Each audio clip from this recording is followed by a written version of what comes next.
네, 여야 의원들의 뜨거운 정치 토론 여의도 펀치. 오늘은 더불어민주당 한민수 의원, 국민의힘 강승규 의원 두 분과 함께하겠습니다. 두 분 어서 오십시오. 안녕하십니까? 네, 안녕하세요. 자 본격적으로 이야기를 나눠보기 전에요. 이재명 대통령이 3박 4일간의 방중 일정을 마치고 오늘 귀국합니다. 새 첫 정상외교 일정이었는데 어떻게 보셨는지 두 분의 의견을 듣도록 하겠습니다. 어떻게 평가하시겠습니까? 방금 전에 우리 연합뉴스 TV 기자분께서 방중 리포트를 통해서 성공적 마무리라는 표현을 썼습니다. 언론의 평가죠. 저는 집권 여당의 의원으로서 성공적 마무리를 넘어선 대성공이었다고 생각을 합니다. 정말입니다. 왜냐하면 우리 국민들이 전임 윤석열 대통령 때와 지금 이재명 대통령 때 그냥 바로 비교가 되잖아요. 정말 대통령 한 분이 바뀌니 대한민국의 국격이 어떻게 올라가고 외교가 어떻게 펼쳐지는지를 보고 있습니다. 이미 세부적인 14개의 MOU 내용이랄지 이런 것들은 보도가 됐으니까 예. 생략을 하더라도 전면적으로 한중 관계가 복원된 거 아닙니까? 오늘 대통령이 기자 간담회에서 말씀하신 것처럼 여러 가지가 정상 궤도에 올랐습니다. 그거는 윤석열 전 대통령 때 한 치 앞도 나가지 못했던 대중 외교가 지난해 11월 1일 에이펙 경주 정상회의에서 한중 정상회담이 있었습니다. 예, 그리고 그렇죠. 정말 2달 남짓한 시기에 이렇게 만나신 거예요. 만나서 풀어나가고 저는 한마디로 우리 국민들 사이에서 이런 얘기가 나오고 있다고 합니다. 전임 윤석열 대통령 비교하면서 당시에는 사익 중심의 무식한 외교를 하고 다녔는데 지금 우리 이재명 대통령님은 실용 중심의 국익 외교를 하고 있다. 그렇지 않습니까? 대한민국은 우리 앵커 하시는 것처럼 수출로 먹고 사는 나라예요. 전 세계가 국익을 어떻게 봅니까? 어제의 동지가 오늘의 적이 되고 어제의 적이 오늘의 동지가 되는 세계입니다. 정말 냉혹한 국제 외교 무대 아닙니까? 그런 상황에서 전임 윤석열 씨는 어떤 정치, 어떤 외교를 펼쳤습니까? 한쪽으로 경도돼가지고 우리나라가 제일 수출을 많이 하는 국가하고 등을 진 거 아닙니까? 예. 척을 지고. 그 뭐가 남았습니까? 지금 대한민국에. 솔직히 뭐가 남았어요? 본인 위헌적 불법 계엄한 거 말고 뭐가 있습니까? 그래서 대통령 외교가 이렇게 중요하고 이제 정상을 찾았고요. 저 개인적으로는 앞서 리포트에 나왔습니다마는 우리 대통령께서 그 시진핑 수석과 선물 받은 샤오미 가지고 셀카 찍는 장면 네. 정말 저는 역시 대단하다. 저 장면 하나로 시진핑 주석은 우리 이재명 대통령께 완전히 매료돼서 다음 정상회담 할 때는 더 많은 선물 보따리를 가져올 거다 이런 생각을 합니다. 예, 정상들 간에 셀카를 찍는 장면까지 좀 짚어주셨는데 성공을 넘어 대성공이었다 이렇게 아주 호평을 해주셨습니다. 어떻게 평가하시겠습니까? 외교는 관계이고 예. 그 관계가 양국 간의 관계도 있고 다자 간의 관계가 있지 않습니까? 그런 관계를 어떻게 좌표를 찍고 관계를 설정하느냐의 문제인데 이재명 정부에서 중국과의 소원했던 관계를 복원한다 하는 그런 지금 실용 외교를 내세우고 있습니다. 그런데 저 내용을 들여다보니 그 관계가 양국 간의 관계, 다자 간의 관계에서 과연 어떤 실용, 어떤 국익을 챙겼는지 저는 한번 들여다봤습니다. 우선 중국과의 관계에 있어서 우리는 다자 관계를 살펴볼 수가 있는데 북한과 중국 그리고 대한민국이 어떤 역학 관계를 가지면서 관계를 가져왔느냐가 외교의 가장 큰 중심축의 하나였습니다. 그런데 지금 한반도 비핵화 문제는 이 삼국 간의 관계에서 굉장히 중요한 핫 이슈인데 이에 대해서 한마디 언급도 못했습니다. 과연 양국과의 관계, 중국과의 관계, 또 북한과의 이 관계 속에서 뭘 복원하고 왔는지 어떤 국익을 챙겨왔다는 건지 저는 의심하지 않을 수 없고요. 예. 두 번째, 양국 간의 그 어떤 문제에 있어서 또 하나의 문제가 서해의 불법 구조물 설치 문제, 그리고 또 어떤 뭐 불법 조업 문제 등이 있습니다. 이 문제는 사실은 영토의 문제이고 끊임없이 중국 어선의 불법 조업 문제 그리고 거기에 또 불법 구조물까지 설치해서 참으로 우리 그 중국이 대한민국의 영토, 영해권 이런 부분 등을 존중하려는지 우리 국민들은 굉장히 의심하고 있었습니다. 그런데 이런 부분에 대해서도 명확한 중국의 입장이라든지 오늘 제가 기자회견도 봤습니다만 그것이 막연하다는 표현을 쓰시던데 그게 막연한 문제인지 영토 문제 또 영해권 문제가 막연한 문제인지 저는 좀 또 의심을 하고요. 세 번째에 있어서는 역시 외교는 우리는 어떤 좌표를 가지고 하냐에서 우리는 대한민국은 한미동맹 그리고 한미일 협력이 외교의 큰 중심축을 이루고 있지 않습니까? 근데 이 부분에 있어서 지금 여러 가지 패권, 기술 패권, 또다시 어떤 그 동맹 간의 어떤 패권 경쟁이 이루어지고 있는데 여기에서 과연 우리는 어떤 이득을 취했는지 지금 한미일 그런 협력 문제 등을 중국이 이번에 저희들에게 어떤 틈새를 만들려고 하진 않았는지 예. 한미 동맹에 대해서 중국이 편가르기 어떤 전략적 선택 여러 가지 요구를 했는데 이런 부분 등이 과연 우리 국익에 부합하는 그런 중국과의 관계 복원인지 저는 굉장히 의심하지 않을 수 없다 이렇게 평가합니다. 예, 알겠습니다. 두 분께 좀 짧게 좀 평가를 들어보려고 했는데요. 네, 두 분이 아주 상당히 좀 자세하게 이야기를 해주신 것 같습니다. 자, 이제 본격적으로 이야기를 나눠보겠습니다. 먼저 첫 번째 키워드를 확인해 볼 텐데요. 첫 번째 키워드 바로 계엄 사과입니다. 국민의힘 장동혁 대표가 당 쇄신안을 발표하면서 비상계엄은 잘못된 수단이었다라고 이야기를 하면서 공식 사과했습니다. 먼저 목소리 직접 듣고 오시겠습니다.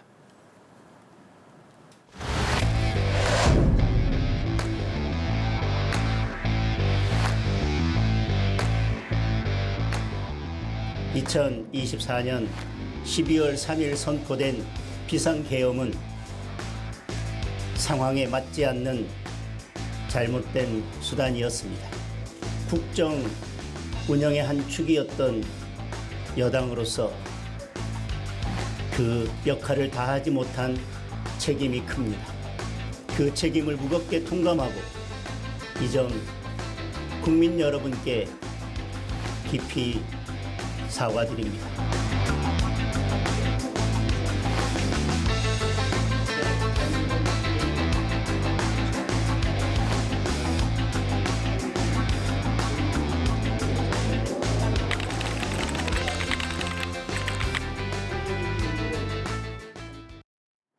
예, 보신 것처럼 장동혁 대표가 비상계엄에 대해 사과하고 계엄 탄핵의 강을 건너 미래로 나아가겠다 이렇게 선언을 했습니다. 일단 국민의힘 내 반응은 좀 어떤지도 궁금한데요. 우리 당도 그 어떤 과거와 현재 그리고 미래에 나가는 방향에 있어서 예. 어떤 한 시간이 흐르고 역사가 진행되고 있는 거 아니겠습니까? 그게 한 매듭을 지금 지어야 된다고 판단을 한 것 같고요. 계엄과 탄핵에 대해서 여러 가지 당내 의견도 다양한 의견이 있고 당 밖에서도 이에 대해서 국민의힘의 어떤 자세를 요구를 해왔는데 예. 장동혁 대표가 오늘 계엄과 탄핵 정국 이런 부분에 대해서 분명히 잘못된 선택이었다. 이렇게 분명히 사과를 했고요. 그런 부분에 있어서 지금 이 사건, 그러니까 우리 국민의 힘이 계엄과 탄핵, 계엄이 유발될 수밖에 없었던 민주당의 폭정이 있었지만 그래도 그런 상황에서도 잘못된 선택이었다. 이런 부분에 분명히 사과를 했고요. 예. 이에 대해서 우리가 내부적으로 분명히 책임감을 느껴야 된다는 것을 분명히 밝혔습니다. 그러나 이런 부분 등이 계속 그러니까 하나의 어떤 민주당이나 지금 이것을 어떤 프레임을 걸어서 국민의힘을 저 진흙탕으로 몰아가는 그런 세력에 결코 우리가 좌시할 수 없기 때문에 예, 이런 예. 부분을 매듭을 짓고 미래로 나가야 된다. 이런 측면에서 당의 개혁, 혁신 등을 오늘 발표하면서 사과를 한 것이죠. 예. 사실 비상계엄이 1년이 되는 날에도 이 계엄은 의회 폭거에 맞서기 위한 계엄이었다. 이렇게 이제 장 대표가 이야기를 하셨는데 오늘 이제 장 대표의 사과는 좀 어떻게 보셨는지. 저걸 사과로 보는 국민이 누가 있겠습니까? 솔직한 얘기로요. 사과라는 거는 피해자가 사과로 받아들여야 사과가 되는 겁니다. 정말 이거 마지 못해가지고 한 말로 보이잖아요. 그리고 좀 전에 우리 앵커 말씀하셨습니다마는 불과 한 달 전에는 12.3 비상계엄은 의회 폭거에 맞서기 위한 계엄이었다. 이런 얘기를 했습니다. 1년이 훨씬 넘었는데도 우리 국민들이 그렇게 고통받고 대한민국 민주주의가 끝장이 날 뻔한 유연적 불법 계엄을 저지른 대통령을 배출한 집권 여당이었던 사람들이 그 사과를 못해가지고 지금까지 질질 끌어가지고 이미 사과가 썩어버렸어요. 썩은 사과가 됐습니다. 저는 장동혁 대표 저 순간에 그 윤석열 씨가 옛날에 대선 후보 때 그 개사과 했잖아요. 국민들로부터 엄청난 비판을 받았죠. 개사과 시즌2 같아요. 이걸 누가로 사과 받아들이겠습니다. 드리겠습니까? 무엇보다도 진정성이 없습니다. 그렇지 않습니까? 우리 앞서 얘기한 것처럼 한 달 전에는 의회 폭거에 맞서기 위한 계엄이었다. 민주당 폭정 얘기하시는데 국민의힘 의원님들 입만 열면 민주당이 당시 뭐 했습니까? 야당이었습니다. 야당이 윤석열 정권의 폭주와 폭정, 김건희의 국정농단을 막기 위해서 그렇게 특검을 하자 하면 어떻게 했어요? 윤석열 씨 사상 최초로 대한민국 대통령이 본인 관련된 특검법을 족족이 폐기시켰습니다. 거부권 썼어요. 그때 국민의힘 의원들 뭐 했습니까? 국민들 바라보고 정치했어요? 앞장서서 거부권 쓰고 오면은 폐기시키지 않았습니까? 그러고도 그 집권당 대표란 당시 집권당 대표, 지금은 제1야당 대표라는 사람이 나와가지고 이런 얘기를 하고 있습니다. 상황에 맞지 않는 잘못된 수단이었다. 이거를 사과로 받아들일 수 있겠습니까? 더군다나 이분은 그동안 무슨 얘기를 해왔습니까? 비상계엄은 하나님의 계획이었다. 이런 말씀을 하신 분입니다. 그래서 저는 하나만한 얘기를 밝혔는데 예. 절대 매듭을 지을 수가 없을 겁니다. 제가 볼 때는 이 얘기하고 당내의 문제도 이제 친한계 한동훈 제거를 들어갈 것 같은데 결코 우리 국민들로부터 이번 사과라고 받아들이지도 않을 뿐만 아니고 장동혁 대표의 정치적 입지는 갈수록 고립될 수밖에 없다. 이런 생각이 듭니다. 예. 반론을 들어볼 텐데요. 반론 기회와 함께 덧붙여서 좀 질문을 드려보면 구체적인 이제 쇄신 방안, 예를 들면 당면 개정을 추진하겠다 이런 이제 쇄신안까지 이제 담긴 내용들까지 어떻게 평가하시는지 반론 기회와 함께 이야기를 좀 들어보겠습니다. 분명히 어떤 사건이 또 사고가 있을 때는 원인이 있지 않겠습니까? 예. 민주당의 의회 폭거가 하늘을 찔렀고 대한민국의 민주주의를 송두리째 위협하는 상황에서 대통령이 비상계엄이라는 선택을 했습니다. 그러나 그런 부분에 대해서 국민의힘 대부분의 의원들 또 많은 지지자들께서도 그것은 바람직하지 않은 선택이라고 다들 인정을 하고 있었습니다. 그런데 민주당이 의회 폭거를 통해서 삼권 분립을 말살하는 그런 부분에서는 일구의 사과도 없이 그저 비상계엄을 내란으로 몰아치는 그런 내란몰이 전국에 대한민국 민주주의를 망칠 수 없었기 때문에 지금까지 이 문제에 대해서 어떤 매듭을 짓는 데 시간이 걸렸다. 저는 그렇게 생각을 하고요. 예, 예. 이제 미래로 나가야 된다. 과연 우리는 역사가 있을 때 그 역사를 거울 삼아 우리가 지금 어디에 있는지를 살펴보고 미래에 대한 방향성을 설정하는 것이 우리가 역사 되돌아보기 아니겠습니까? 그렇다고 한다면 지금 우리는 무엇을 해야 되냐 해서 장동혁 대표가 세 가지 방향을 설정을 했습니다. 그건 하나는 대한민국의 그 보수의 정당이 훨씬 더 젊어져야 되겠다. 그래서 청년 정당을 앞세웠고요. 그래서 청년장에서 청년 그 지명 공천제 또는 청년의 어떤 여러 가지 참여 기회를 확대하는 쪽으로 그 개혁을 추진하겠다 밝혔고요. 두 번째는 연대입니다.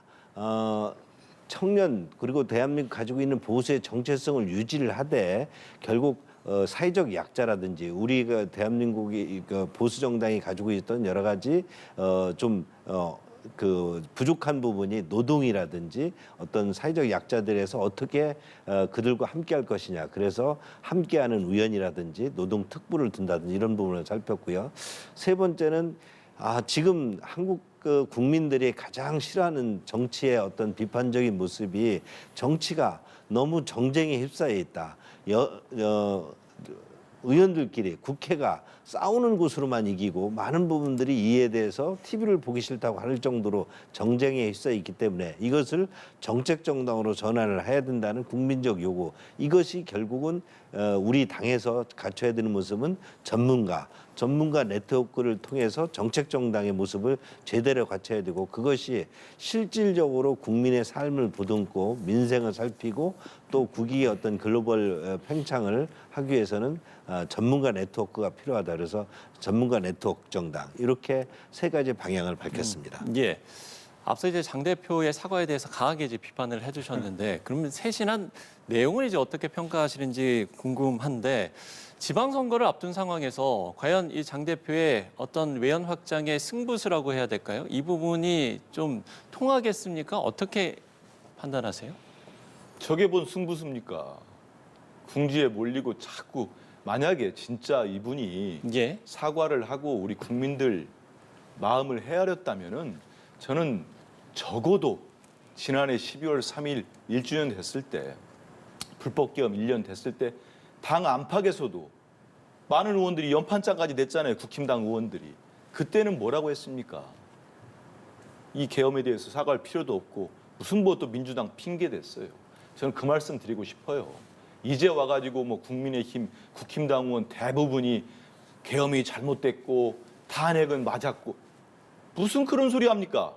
그런 분들이 지난해 윤석열 사저 가가지고 스크럼 짜고 체포영장 막으려고 했습니까? 헌재 앞에 가가지고 탄핵 기각해달라고 그 때로 몰려갔습니까? 그 다선 중진 의원부터 시작해서 거짓말하는 거예요. 우리 국민들을 우습게 보는 겁니다. 기억 못할까 봐. 근데 우리 국민들이 어떤 국민들입니까? 다 기억합니다. 그렇기 때문에 6월 3일 날 이재명 국민 주권 정부를 만든 겁니다. 우리 국민들이. 그래서 저는 장동혁 대표의 오늘 사과, 예. 무슨 새신안도 택도 없는 소리고, 그리고 뭐 방송에서 이런 표현을 써야 되는가 제가 잠시 주저했는데 네. 이미 친윤의 핵심 의원이 그 표현을 써서 방송에 다 나왔으니까 제가 쓰겠습니다. 그분이 뭐라고 했습니까? 똥 묻은 개라고 했어요. 당명 바꾼다고 그 묻은 똥이 떨어지겠습니까? 그렇잖아요. 제대로 변신을 해야 똥도 치우고 오물도 치우는 겁니다. 그런데 바뀌긴 뭐가 바뀝니까? 오늘 사과에서 윤석열, 김건희, 윤어게인 세력하고 절연하겠다는 얘기에 한마디 있었습니까? 부정선거 음모론자들하고 같이 안 가겠다고 한마디를 했습니까? 뭐 어떻게 하겠다는 거예요? 그런 상태에서 엊그제 누가 입당했는지 아시죠? 고성국 씨가 예. 입당했어요. 이분이 어떤 사람입니까? 극우 유튜버라면서요. 부정선거 믿고 있고 계엄도 잘 됐다고 하고, 이런 분들 아닙니까? 이런 분들이 입당을 하고 있고, 지금 전환규 씨는 그럼 어떻게 할 겁니까? 계속 같이 갈 겁니까? 이런 얘기들 제가 국민의 한 사람으로서 묻는 겁니다. 민주당 국회의원이 아니고 여기에 대해서 장동혁 씨는 어떤 입장을 낼 겁니까?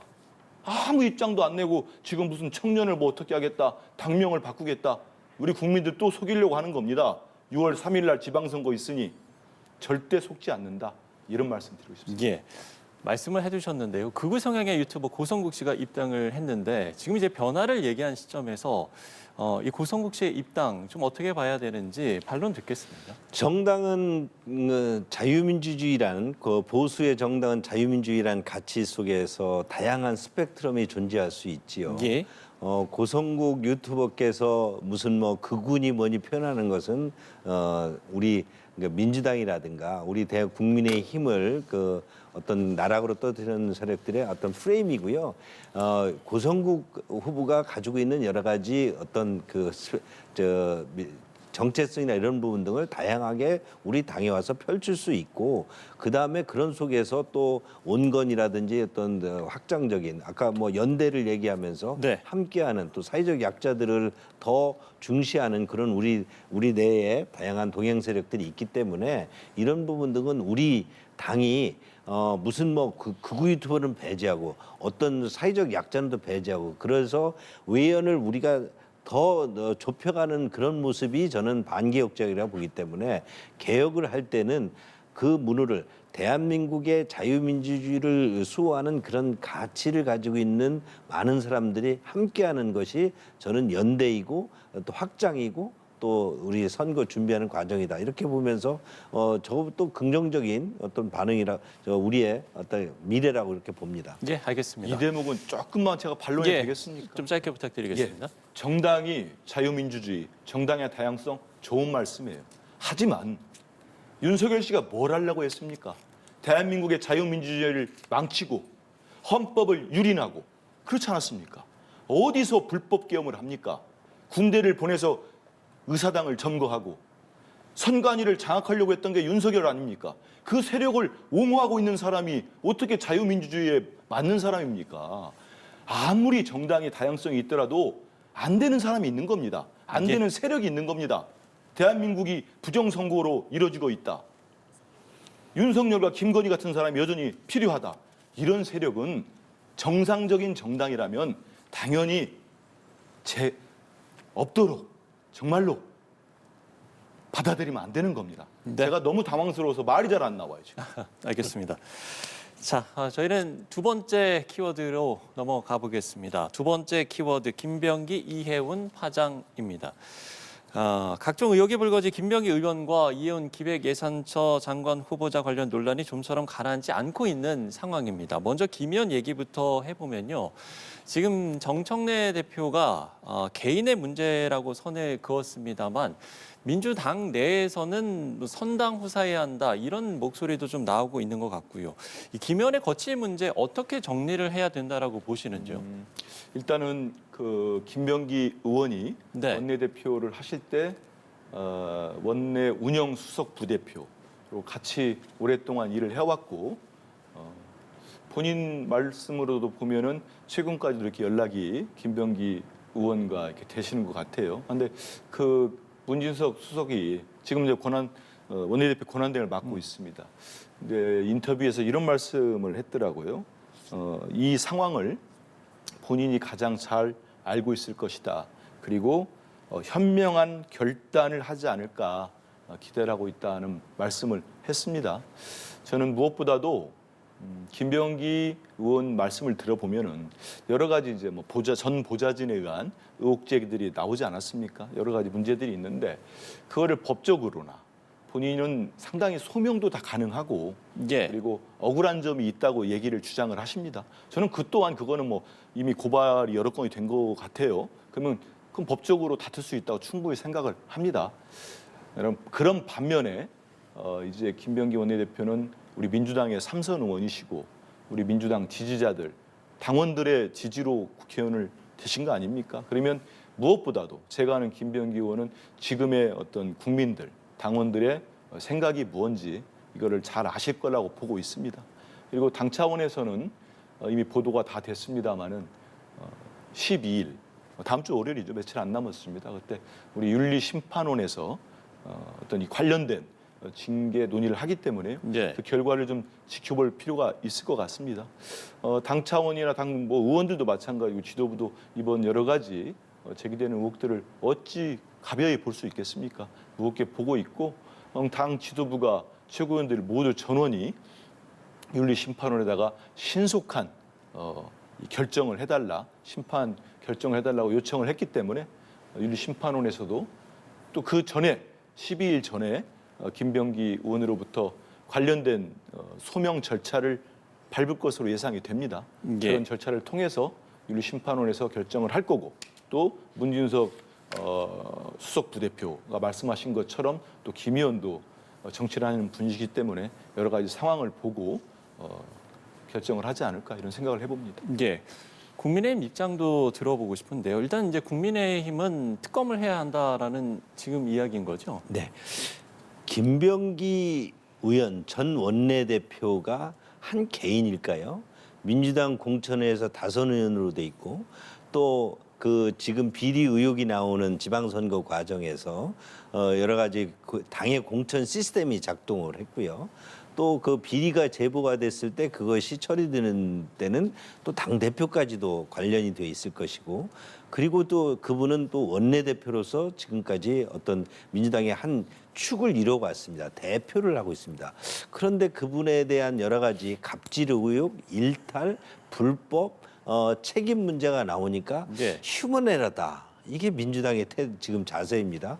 과연 휴먼 에러로 민주당의 많은 의원들이 지금 앞으로도 어떤 일탈이나 불법이 나오면 그거는 한 사람의 단순한 실수이다. 이 휴먼 에러다. 이렇게 표현하는 것이 민주당의 국민들에 대한 자세인지 한번 묻고 싶고요. 지금 또 지금 어떤 제기되는 의혹의 여러 가지 범위들이 네네. 뭐 보좌관에 대한 갑질 또 여러 가지 뭐 상황에서 좀 상궤를 벗어난 어떤 그런 차원이 아니라 뭐 불법이 이루었고 또 정치 어떤 공천 과정에서 헌금이 나오고 그 헌금을 묵살하고 또 그것이 제보가 되고 그걸 또 당의 어떤 조사위원회에서 그것을 또 다시 묵살하고 그래서 현재까지 오다 보니 그 비리의 의혹들이 눈덩이처럼 가지고 이것이 단순히 김병기 의원 그리고 또 시의원 그리고 또 하나의 강의원이라는 강선 의원이라는 그 하나의 어떤 한 사람 한 사람에 멈추는 것이 아니라 민주당의 어떤 공천 시스템 여러 가지 후원금에 대한 거 이런 부분들이 다 엮여 있을 것이다라는 것이 지금 국민들이 의혹을 가지고 있습니다. 그런데 수사를 하는 것을 봤더니 아니 그 당사자가 1억 원의 헌금을 줬다 뭐 이런 면에서 그 당사자가 문제가 제기되고 조사 지시가 내렸는데 국민의힘 의원이 그랬을다면 바로 수사하는 기관에서 어떻게 했습니까? 출국 금지부터 시켜줘야 되지 않겠습니까? 그런데 버젓이 해외에 나가서 지금 들어오지도 않고 뭐 언제 들어오겠다. 이게 과연 지금 민주당 정부에서 경찰 조사 등으로 이 사건의 진실이 파헤쳐질 것인지 저희는 그것에 강한 의구심을 가지고 있고 네. 그렇게 민주당이 좋아했던 민주당은 어떤 사건이 나오면은 그거에 대해서 수사나 어떤 그 법원의 판단이 있기도 전에 뭐 우연이다, 위법이다, 내란 동주다라고 그렇게 규정 찍기를 했는데 그렇다면 지금 이 민주당에서 많은 국민들이 의혹을 제기한 이 부분에 대해서는 그러면 민주당 스스로 특검을 받아서 이런 부분을 미리 한번 좀 점 찍어봤으면 좋겠습니다. 이게 불법 정치 자금인지 아니면 또 공천 제도가 이게 단순한 개인의 잘못인지 민주당의 전체 시스템의 문제인지를 한번 살펴야 되지 않겠냐. 그런 측면에서 국민의 의혹은 경찰 조사만은 어림도 없다. 특검해야 된다 하는 것이 저희 국민의힘의 입장입니다. 예. 그러니까 이번 의혹의 핵심 인물인 김경시 의원을 출국 금지 조치하지도 않고 경찰의 수사 못 믿겠다, 특검하자 이런 거거든요. 민주당 입장 들어보죠. 경찰 수사가 미흡한 부분이 있다면 제대로 수사해야 됩니다. 그리고 얼마나 우리가 심각하게 보고 있고 국민들께 제대로 된 공천 과정이랄지 개혁을 하겠다는 건 다 보여드리고 있습니다. 국민들께서 제명을 시키는 모습을 보셨어요. 강선 의원에 대해서. 네. 지금까지 국힘당에서 어떠한 비리들이 나왔을 때 그렇게 한 적이 있었습니까? 제 기억에는 없었습니다. 특검 얘기를 또 해요. 통일교 특검을 하자고 뭐 팻말을 들고 거리로 나간 분들이에요. 좋다. 통일교 특검하자. 통일교 신천지 특검해서 우리 헌법 20조 2항이 규정하고 있는 정교 분리 원칙을 깨버리는 훼손시키는 무도한 세력들에 대해서는 일벌백계 하자. 그렇지 않습니까? 통일교, 신천지. 국민의힘하고 유착돼가지고 정교 유착되어 있는 거 아닙니까? 우리 헌법을 또 유린하는 거예요. 윤석열, 국민의힘 계속 그러고 있는 겁니다. 특검하자고 우리가 했습니다. 지금 뭐 하고 있습니까? 국민의힘 특검 안 하겠대요. 통일교 특검 안 하겠다고 합니다. 여전히 지금 반대하고 있어요. 뭔 얘기를 하는 거예요. 얘기해놓고. 저는 그래서 이번 특검도 뭐 법안도 지금 뭐 발의한다 어쩌고 하는데 전 진정성을 믿질 않아요. 제가 이 대목 하나 말씀드릴게요. 지금 뭐 우리 당내에서 불거진 의혹이 22년 지방선거 때라고 합니다. 자, 24년 1월 31일 김정재 국민의힘 의원 포항 같은 데는 돈으로 매수를 한다. 보통은 3억에서 5억 원을 주고 캠프를 통째로 지지선언을 하게 한다. 그게 일상화돼 있다. 이거를 김정재 의원이 친윤 핵심 공천관리위원 이철규와 나눴다고 이 녹취록이 보도됐습니다. 언론에. 그 이후에 윤석열 정권에 수사했어요? 뭐가 이루어졌습니까? 이후에 지방선거 출마자들부터 공천원금 받았다는 돈봉투 의혹 수사됐습니까? 제대로? 저는 지금 마치 아까 뭐 똥 묻은 개도 나왔습니다만 마치 아무것도 아닌 자기들은 뭐 대단히 깨끗한 것처럼 저는 이 문제에 대해서 우리 민주당은 1.1액의 의혹도 없게 다 밝힐 겁니다. 네. 제대로 수사될 겁니다. 그런데 국민의힘이 이걸 정부 공격하고 대통령 공격하기 위해서 왜 여기 또 김현지 비서관 보좌관 얘기가 나옵니까? 그러면서 정치 공세를 하는 거예요. 무조건 정치 공세입니다. 저는 지금 뭐 이거 특검하자고 했는데 당내에서도 반대하는 사람 속으로 엄청날 겁니다. 통일교 특검 때 반대하듯이. 전 진정성이 떨어졌어요. 국민의힘 정당이라는 자체가 정말 오로지 정치 공세, 정치 프레임 외에는 할 수 있는 게 없는 정당이 돼버렸어요 이미. 제가 말씀드린 것 중에 뭐가 잘못된 게 있습니까? 예. 특검을 하자는 거는 정치 공세다 이렇게 이야기를 해주셨는데 짧게 좀 반론 듣겠습니다. 네, 민주당의 입장은 저는 두 마디로 요약을 합니다. 내로남불. 자신들이 할 때는 특검 주장할 때는 분명한 이유가 있고 남이 주장하는 특검에 대해서는 타당치 않다 이렇게 주장하고요. 네. 두 번째는 그 물타기입니다. 아니 통일교 특검, 통일교 문제가 지금 그 불법 그 정치자금이 수수한 것 등이 의혹이 제기돼서 통일교를 특검해야 된다는데 갑자기 신천지를 갖다가 끼워넣어가지고 물타기를 합니다. 이런 지금 그러니까 내로남불, 물타기 이 부분이 지금 민주당이 그동안 여러 가지 사건 때마다 드러나는 모습이고 저는 그 부분에 대해서도 통일교 특검도 이 두 가지 모습을 보여주고 있다 이렇게 보고 있습니다. 알겠습니다. 딱 10초만 얘기하면 안 될까요? 왜냐하면 내로남불의 대명사는 국민의힘이고 윤석열이었다. 그 말씀드리고 예. 그다음에 통일교 신천지 특검 해야지요. 아니 신천지에 뭔 일 있습니까? 국민의힘 신천지에 뭐 약점 잡혔어요? 아니면 뭐가 엄청난 비리가 있습니까? 왜 못합니까? 그래서 저는 우리 정청래 대표도 말씀하셨는데 반드시 신천지 해야 됩니다. 왜냐? 네. 뭐가 있어요. 이제 저 정도로 된것 반대하면 같습니다. 있습니다. 예, 알겠습니다. 자, 그런 건 이혜훈 기획예산처 장관 후보자와 관련해서도 매일 새로운 의혹이 지금 터져나오고 있는데요. 이 부분과 관련해서도 양당 입장을 들어볼 텐데요. 먼저 좀 입장을 듣겠습니다. 어떻게 보고 계세요? 이혜훈 후보자가 가지고 있는 지금 드러난 것을 보면 국민의힘에서 정당의 공천을 통해서 선출직으로 나갈 때와 지금 민주당이 국무위원 후보자로서 이혜훈을 추천했을 때 네. 검증의 상황이 다르지 않느냐 이런 의혹이 제기됩니다.